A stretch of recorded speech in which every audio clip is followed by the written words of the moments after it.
믿음의 사람 요셉에 대해서 2번 설교를 했습니다. 그리고 창세기를 끝내려고 했는데 한 번 더 해야 될 것 같아요. 우리 기억하실지 모르겠는데 첫 번째는 너 하나님의 사람 요셉이요 해가지고 요셉은 어려서부터 꿈을 꾸는 영감의 사람이다. 영의 사람이다. 그래서 그가 파란만장한 삶 속에서 어떻게 하나님의 인도를 받았는가라고 하는 것을 우리가 돌아봤어요. 우리 역시 꿈의 사람이고 또 영적인 사람입니다.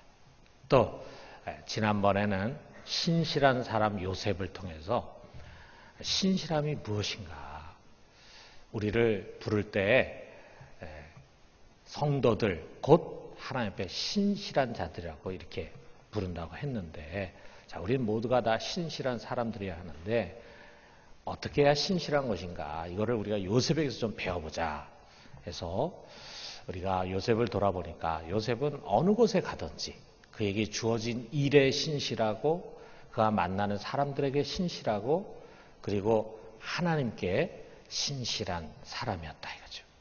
자, 그런데 우리가 한 번 더 짚고 가고 싶은 부분이 있습니다. 그것은 바로 용서의 사람 요셉이에요.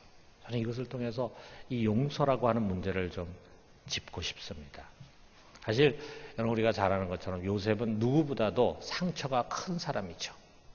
자기를 미워하는 적에게 버림받았다면 뭐 그건 상처가 되지 않아요. 그런데 자기가 믿는 가족, 자기의 형들에게 버림을 받았어요.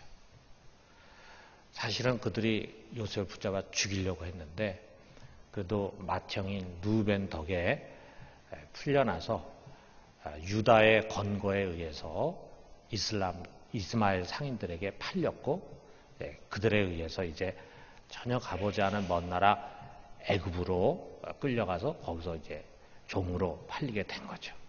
아마 형들은 요셉을 판 돈 은 20을 가지고 주변에 만약에 술집이 있었다면 거기 가가지고 아마 하루를 실컷 즐기면서 놀았을지 모르겠어요. 철이 없는 사람들이죠. 반면에 요셉은 애굽에 가가지고 13년 동안 종살이도 하고 감옥살이도 하고 이렇게 전전긍긍하며 고생해야 했습니다. 그리고 마침내는 참 기가 막힌 반전을 통해서 이제 애굽의 제일 바로 다음으로 높은 총리가 된 거죠. 우리가 잘 아는 것처럼 7년 동안 큰 풍년이 있고 난 다음에 7년 동안 흉년이 되면서 요셉의 형들이 먹을 곡식을 사기 위해서 애굽에 왔다가 거기서 총리가 된 요셉을 만났습니다. 그리고 이제 야곱을 비롯한 모든 가족들이 다 애굽으로 내려가서 요셉의 그늘 아래서 살게 됐어요. 과거와는 역전이 된 거죠. 요셉의 손에 무시무시한 칼이 주어져 있고 그에게 몹쓸 짓을 했던 형들은 그야말로 고양이 앞에 쥐와 같은 신세가 되고 말았어요. 그 당시 요셉의 손에 몇몇 사람 죽이는 것 정도는 아무 문제가 되지 않을 만큼 애굽에서 가장 막강한 권력이 쥐어졌다. 그래도 아버지 야곱이 살고 있을 때는 그 아버지가 방패막이가 됐습니다. 왜냐하면 참 이 신실한 요셉은 자기 아버지에게도 신실한 자이기 때문에 우리가 성경을 보면은 참 그가 효를 다해서 아버지를 모시는 것을 보게 되고 또 아버지의 말씀에 순종하는 것을 보게 돼. 그런데 그 아버지 요셉이 세상을 떠났습니다. 그래서 장례를 거나하게 치렀습니다. 그런데 장례를 다 치르고 나니까 요셉의 형제들 속에 덜컥 두려움이 찾아왔어요. 보호막이 사라진 거예요. 어쩌면은 요셉이 그동안에 꾹 참고 아버지가 돌아가실 날을 기다렸을지 모른다. 요셉 속에 우리에 대한 증오의 감정, 그 미움의 뿌리가 쉽게 벗어졌겠는가?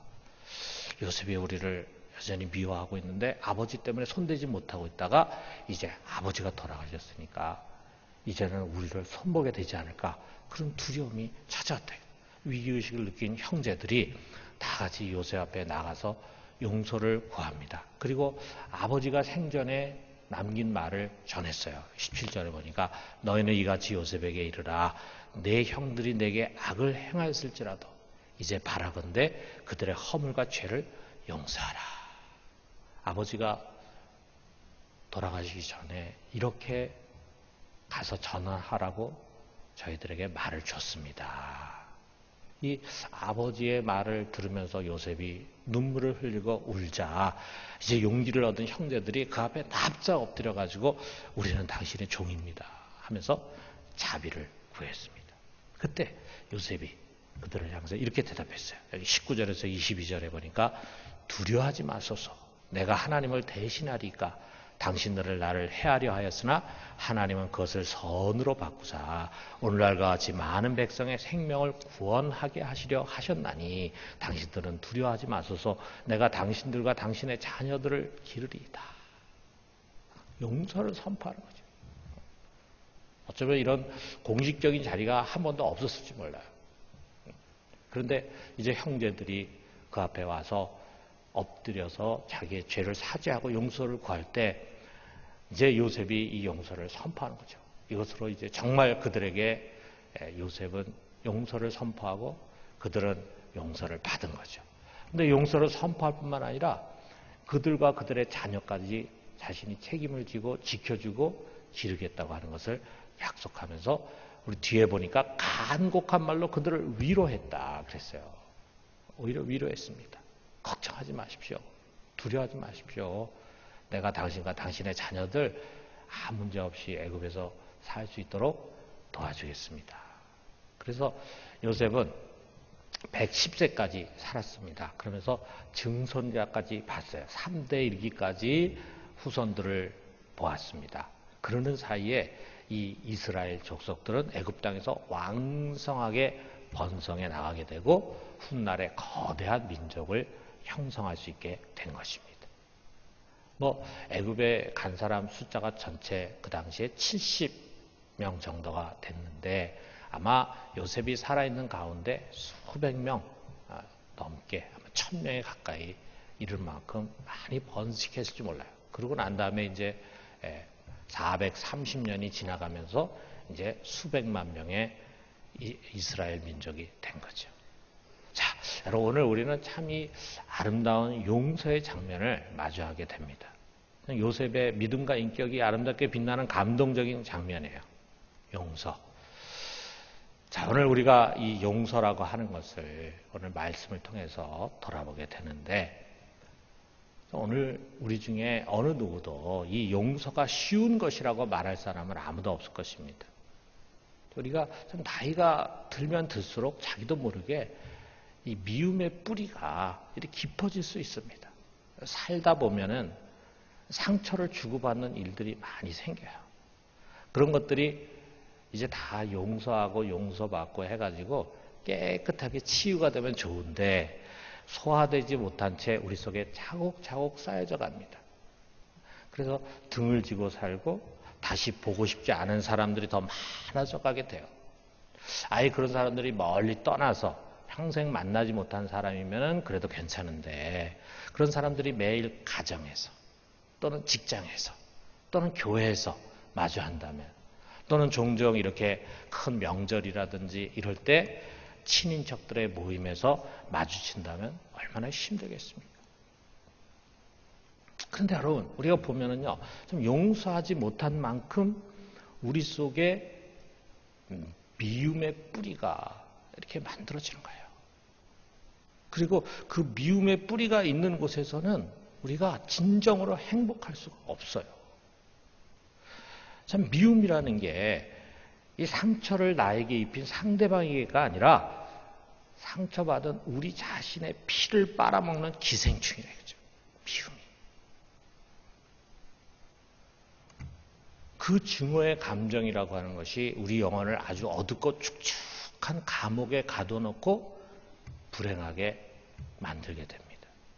그 상처를 치료하는 치료제가 뭔가 다른 거 아무것도 없어요. 바로 용서라고 하는 것입니다. 자, 루이스 스머스라고 하는 사람이 쓴 용서의 기술이라는 책이 있는데 그 책에 보면은요 서두의 마법의 눈이라고 하는 동화 이야기가 소개가 됩니다. 네덜란드의 프리슬란드라고 하는 곳이 있는데 거기에 파켄이라는 마을이 있어요. 그 파켄이라는 마을에 푸케라는 사내인데 이 사람의 직업은 빵을 굽는 베이커리입니다. 그런데 이 사람은 아주 전형적인 네덜란드 사람 같이 아주 완고하고도 강직한 사람. 근데 그의 아내 이름이 힐다인데 그 힐다라는 여인은 아주 작고 통통한 그런 여인이었어요. 그런데 잘 살고 있던 이 가정에 큰 파란이 일어났어요. 어느 날 이 푸케가 자기 아내인 힐다가 다른 남자하고 간통하는 장면을 목격했습니다. 좀 끔찍한 일이죠. 마을 사람들은 이 푸케의 성격을 알기 때문에 당연히 이 푸케가 힐다를 내쫓을 것이다 이렇게 생각했어요. 그런데 이 푸케가 자기는 아내를 용서하고 계속해서 같이 살겠다 이렇게 선언했어. 마을 사람들이 정말 깜짝 놀랐습니다. 푸케가 자기 아내를 용서하고 받아들인 것으로 생각을 했어요. 그런데 실제로 푸케는 자기의 이름을 더럽힌 아내를 용서할 수가 없었어요. 지금까지는 마을에서 자기네 부부를 참 건강하게 살아가는 부부로 생각했는데 이제 자기를 뭐라고 생각할 거냐 이거예요. 그런 원인을 제공한 이 부인이 너무 미운 거예요. 분노와 수치와 증오로 가득 찬 그는 아내를 몸파는 여자로 멸시했어요. 겉으로는 사람들의 앞에서는 용서하는 척했지만 오히려 더 가혹하게 그를 징벌했습니다.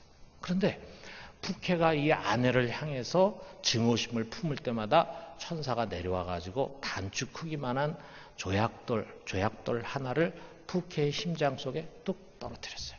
그럴 때마다 푸케는 막 아픈 고통을 느꼈습니다. 그리고 그런 고통을 느끼면 느낄수록 그는 아내를 더 미워했어. 그리고 아내를 더 증오하면은 또 조약돌을 하나 또 심장에 떨어뜨렸어요. 시간이 흐르면서 이 푸케의 심장은 조약돌의 무게로 점점 무거워집니다. 결국 이 상반신을 앞으로 꾸부정하게 휘면서 고개를 들어야만 정면을 응시할 수 있게 됐어요. 고통에 지친 그는 죽기를 바랬습니다. 그러던 어느 날 천사가 찾아왔어요. 그가 이 심장을 치료받을 수 있는 길을 가르쳐줬어요. 마법의 눈에 기적이 필요하다 이렇게 얘기하는 거예요. 이 고통에 눌린 푸케가 어떻게 그 마법의 눈을 가질 수 있습니까? 이렇게 물었습니다. 그랬을 때 천사가 말합니다. 그냥 달라고 하면 돼. 너에게 줄 거야. 네가 그 마법의 눈으로 힐다를 바라보면 그때마다 내가 심장을 찌르는 조약돌 하나씩 도로 가져갈 거야. 이렇게 얘기했어요. 그러니까 푸케가 그럼 좀 주세요 하고 요청을 하니까 천사가 이 푸케에게 마법의 눈을 줬어요. 그런데 천사가 준 그 마법의 눈으로 자기 아내를 바라보니까 이전과 전혀 다르게 보이는 거야. 그 힐다가 너무도 멋지고 아름다운 여인으로 변하기 시작했어요. 남편을 배신한 사악하고 음란한 여인이 아니라 남편의 사랑과 관심을 바라고 도움을 필요로 하는 여자로 보이기 시작했어요. 자, 이렇게 푸케가 아내를 마법의 눈으로 바라볼 때마다 천사는 그의 심장에서 조약돌을 하나씩 빼가지고 갔습니다. 얼마 지난 뒤에 그는 치료가 되고 아내와 다시 하나가 돼서 행복한 삶을 살았다. 동화의 이야기. 이 마법의 눈이 무엇입니까? 용서라, 용서. 이것이 이 요셉이 형제들을 용서해준 비밀을 설명해주는 이야기를 할 수 있습니다. 여러분, 우리가 아는 것처럼 이 형들이 한 행위는요, 한 인간을 불행에 밀어넣은 아주 나쁜 행위죠. 정말 용서받을 수 없는 행위죠. 그러나 요셉에게서 어떻게 그 용서가 가능했을까? 그 요셉에게 일종의 마법의 눈이 주어졌기 때문일 것이다. 이게 무슨 말이냐? 그는 이 형들의 나쁜 행위를 하나님의 섭리로 볼 줄을 알았습니다. 여기 20절에 보니까 자, 우리 같이 한번 읽어봅시다. 당신들은 나를 해하려 하였으나 하나님은 그것을 선으로 바꾸사 오늘과 같이 많은 백성의 생명을 구원하게 하시려 하셨나니. 형들이 그를 해하려고 했어요. 그래서 그를 팔았어요. 나쁜 짓을 했어요. 그런데 하나님은 그 모든 것을 선으로 바꾸시는 거예요. 그들이 요셉을 팔았기 때문에 요셉은 애굽에 오게 된 거죠. 요셉이 애굽이라는 곳이 없는지 뭐 알기나 했겠어요. 뭐 거기까지 갈 생각을 하기나 했겠어요. 그런데 형들이 팔았기 때문에 할 수 없이 요셉이 애굽에 오게 된 거 아니겠어요? 애굽에 왔기 때문에 결국 요셉은 애굽의 총리가 될 수 있었던 거죠. 그리고 그가 총리가 됐기 때문에 애굽도 살아나고 이스라엘도 살아나고 주변에 있는 수많은 백성이 이 7년간의 기근에서 생명을 구원할 수 있게 된 것이라.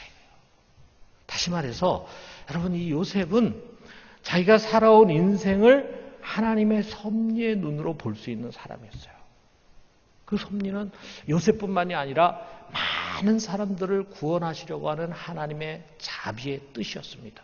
그것을 위해서 하나님 모든 것이 합력해서 선을 이루도록 만든 것입니다. 자, 그렇게 바라보니까 요셉이 형들을 용서할 수 있게 되었다 이거죠. 하나님의 섭리의 손 아래서 쓰임 받았구나 이렇게 생각하니까 그들을 이해하고 용서할 수 있게 된 것입니다. 어떤 사람도 이렇게 말할지 몰라요. 그거는 요셉이 성공해가지고 애굽의 총리라는 자리까지 올라갔으니까 그렇게 좋게 해석할 수 있었겠지만 지금 나는 형편없는 상황인데 내가 어떻게 그런 해석이 가능합니까? 이런 얘기 할지 모릅니다. 그런데 아닙니다, 여러분. 여러분, 우리의 모든 사람들, 특별히 우리 그리스도 안에서 하나님의 자녀로 부르심 받은 우리들의 인생이 하나하나 너무 소중합니다. 그래서 우리는 요셉과 마찬가지로 하나님의 손에 의해서 빚어져 가고 있어요. 여러분, 이걸 잊어서는 안 돼요. 특별한 사람, 대단한 사람, 믿음이 굉장히 좋은 사람, 아주 훌륭한 목사님, 유명한 기독교의 부흥사 이런 사람들만 하나님 손에 빚어가는 게 아니에요. 유명한 사람들이니까 우리가 그 사람들의 간증집이라든지 또는 그 사람들의 전기라든지 이런 책을 우리가 보게 되지만 그런 사람들만 하나님이 특별한 계획을 가지고 이끌어 가시는 것이 아니라 우리 한 사람 한 사람이 하나님 앞에 너무나 소중한 존재이기 때문에 우리 한 사람 한 사람을 하나님은 그의 손으로 빚어가십니다. 여러분, 우리 성경에도 그렇잖아요. 야곱이 라반이라고 하는 못된 삼촌을 만났어요. 얼마나 많은 어려움 겪었습니까? 20년 동안. 그런데 그는 이 악랄한 훈련 조교를 통해서 자기도 모르는 가운데 아주 강한 믿음의 사람으로 빚어간 거예요. 여러분, 다윗에게도 이런 아주 악랄한 조교가 있었죠. 사울 왕. 어떻게 보면 다윗의 인생에 굉장히 불행한 요인이라고 생각할지 모르지만 우리 거꾸로 생각하면요. 다윗이 이 사울에게 쫓겨서 10년 동안 광야로 갔기 때문에 거기서 아주 훌륭한 왕의 제목으로 훈련을 받을 수 있었던 거예요. 여러분, 모세가 바로 왕에게 인정을 받아가지고 애굽 왕궁에서 편안하게 살았다면요, 그런 인생은 그때는 행복하고 좋았을지 모르지만 그런 실패한 인생입니다. 그런데 그가 바로의 눈밖에 벗어나가지고 그래서 바로가 그를 죽이려고 하니까 그가 미디안 광야로 쫓겨가가지고 왕자의 자리에서 하루아침에 그만 야인의 자리로 40년 동안 목동으로 살게 됐죠. 큰 실패처럼 보이죠. 인생 끝난 것처럼 보이죠. 그렇지만 그것이 도리어 그를 출애굽의 영광스러운 지도자로 만들지 않았습니까? 여러분, 우리 마찬가지입니다. 우리 역시 우리를 사랑해주고 또 우리를 인정해주고 우리를 격려해주고 그리고 우리를 칭찬하는 사람들 통해서 우리가 성장해 왔죠. 그러나 그 못지않게 우리를 미워하고 우리에게 태클 걸고 우리를 억울하게 하고 우리를 힘들게 하는 사람을 통해서 성장한 것입니다. 저 역시 마찬가지예요. 저의 지나온 과거를 돌아보면 정말 저에게 잘해준 분들, 저를 사랑해 주신 분들, 저를 인정해 주신 분들, 저를 잘 이끌어 주신 분들을 통해서 제가 이렇게 성장해 왔어요. 그런데 그들뿐만이 아니에요. 저를 힘들게 한 사람들, 저에게 태클을 건 사람들, 저를 미워한 사람들, 때로는 저를 억울하게 한 그런 사람들 돌아보니까 그 사람들이야말로 진짜 저에게 아주 소중한 훈련자들이었다 이거죠. 그래서 저는 이렇게 이 믿음의 눈으로 뒤를 돌아보면요, 미워할 사람이 한 사람도 없어요. 왜냐하면 그 사람들을 통해서 내가 오늘 빚어져 왔거든요. 앞으로도 또 그런 사람들이 나에게 있겠죠. 왜? 내가 불완전하고 부족하고 아직 더 성장해 가야 하는 사람이니까 하나님이 때로는 그런 사람들 붙여줘가지고 때로는 연단하기도 하고 훈련하기도 하고 변화시켜가는 일을 하시겠죠. 여러분, 그렇기 때문에 우리가 과거에 만난 사람들, 만난 일들이 결코 우연이 아닙니다. 그를 통해서 어려움을 겪고 상처를 입은 것이 우연이 아닙니다. 하나님이 그를 만나게 한 뜻이 있었어요. 그를 통해서 어려움을 겪게 한 뜻이 있었어요. 그 뜻은 하나님의 선하신 뜻입니다. 우리는 다 알지 못하지만 우리가 모르는 사이에 우리는 하나님의 손으로 빚어져 오는 거예요. 우리가 괴롭고 힘들고 억울하고 불행하다고 생각하는 그 순간까지도 하나님 우리를 빚어가시는 것입니다. 왜 하나님 우리를 그런 식으로 빚어가시느냐? 우리만을 위해서가 아니에요. 우리를 영적으로 성장하고 거룩하게 만드는 것이 목적이지만 우리만을 위해서가 아니에요. 우리가 믿음 안에 바르게 서고 우리가 거룩한 삶으로 변화돼 가면은 우리가 죄를 버리고 하나님께 온전히 순종하는 사람으로 변화돼 가면은요, 우리도 모르는 사이에 우리를 통해서 많은 사람들에게 선한 영향을 미치고 많은 사람들을 구원의 길로 인도하고 하나님 나라를 위해서 귀하게 쓰는 그릇이 되거든요. 하나님 우리를 그런 사람 만들기 위해서 때로는 좋은 사람 통해서 때로는 나쁜 사람들을 통해서 우리를 빚어가는 것입니다. 그렇다면 여러분, 우리가 우리의 지나온 과거에 대해서 다 감사합시다. 여러분, 지나온 삶에서 인생의 길목에 만난 사람이 많이 있잖아요. 기억 안 나는 사람도 많죠. 기억 안 나는 사람이 우리가 생각할 필요도 없지만 유달리 기억나는 사람 있잖아요. 참 고마운 사람도 기억이 나지만 참 나를 힘들게 한 사람도 기억이 납니다. 내 마음에 깊은 상처를 준 사람도 기억이 납니다. 그 모든 사람들을 우리가 하나님이 보낸 사람들로 고백하자 이거죠. 더 이상 그런 사람들을 원수 같은 사람으로 미워하는 것이 아니라 내게 더 귀한 것을 선물로 준 소중한 사람들, 그런 눈으로 우리가 바라보자. 바로 천사가 푸케에게 준 그 마법의 눈은 하나님이 우리에게 주시는 믿음의 눈입니다. 믿음의 눈. 우리가 여러분 믿음의 눈을 갖고 있지 않으면요, 때로는 우리 부모가 원망스러운 게 많아요. 가족이 원망스러운 게 참 많아요. 근데 우리가 믿음의 눈을 가지고 보면은요, 감사해요. 부모가 우리에게 잘해준 것도 감사하지만 부모가 우리에게 잘 못해준 것도 감사해요. 그러면서 우리가 고백하기를, 하나님이 나에게 가장 소중한 부모를 주셨구나. 나에게 가장 소중한 아내를 주셨구나. 가장 소중한 남편을 주셨구나. 나의 가장 소중한 이웃을 주셨구나. 이렇게 우리가 고백하게 된다 이거죠. 이 믿음의 눈이 우리로 하여금 용서할 수 있게 해주는 거예요. 우리가 용서라는 게 억지로 되는 게 아니잖아요. 용서해야 된다. 그 용서해야 된다는 걸 모르는 사람이 어디 있겠어요. 근데 용서가 안 된다고요. 왜 안 됩니까? 이 마법의 눈을 갖고 있지 않으면 용서가 안 돼요. 믿음의 눈. 근데 여러분, 우리가 믿음의 눈으로 바라보면 용서할 수 있게 됩니다. 그를 이해할 수 있게 됩니다. 고맙게 생각하게 됩니다. 그리고 용서하면 그 용서가 우리도 모르는 사이에 우리의 심장을 갉아먹고 있는 그 믿음의 뿌리를 뽑아주는 거예요. 여러분, 미움이라는 게 얼마나 무서운지 모릅니다. 많은 사람들 속에 일어나는 병의 원인은요, 미움이에요. 미움. 자기도 모르는 사이에 미움이 자기 속에 잠재되어 있어요. 그것이 우리를 병들게 해요. 얼마나 무섭습니까? 미움의 뿌리를 뽑아주다.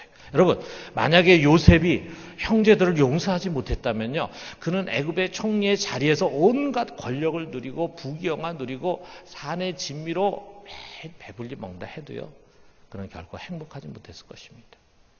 절대로 행복하지 못했을 것입니다.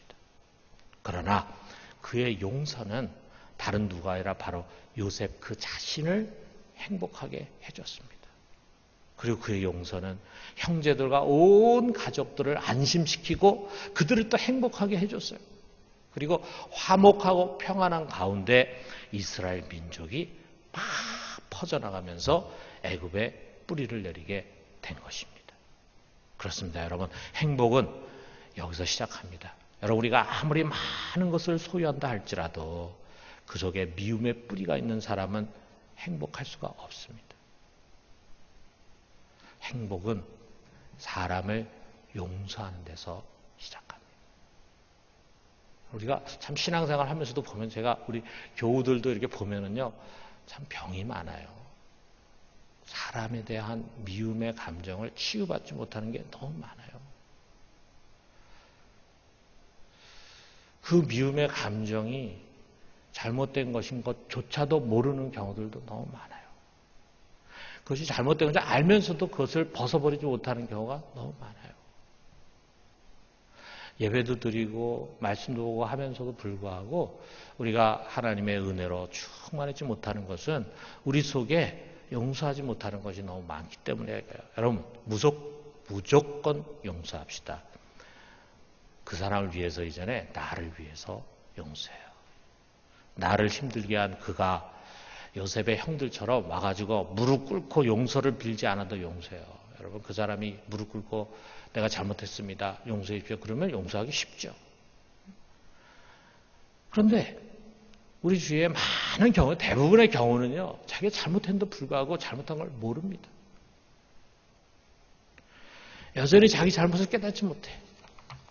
아니, 심지어는 자신의 어리석은 행위로 오히려 옳다고 생각을 해요. 그러면 그 사람이 잘못했다고 생각해야 저는 용서하겠습니다. 그건 평생 가도 용서가 안 됩니다. 무조건 용서하는 것입니다. 내 마음으로. 누구를 위해서입니까? 나를 위해서입니다. 나를 위해서. 여러분, 오늘 우리가 기도하는데 우리 기도회 가운데 성령께서 우리 속에 믿음의 눈을 허락하셔서 우리의 지나온 일들을 그 믿음의 눈으로 보게 하시고 모두를 용서하시게 되기를 바랍니다. 그래서 이 밤에 기도하는 가운데 우리 속에 있는 모든 믿음의 뿌리가 뽑혀지고 사라지고, 그래서 진정한 자유와 평화가 우리 심령에 임하는 그런 밤이 되기를 주님의 이름으로 축원합니다.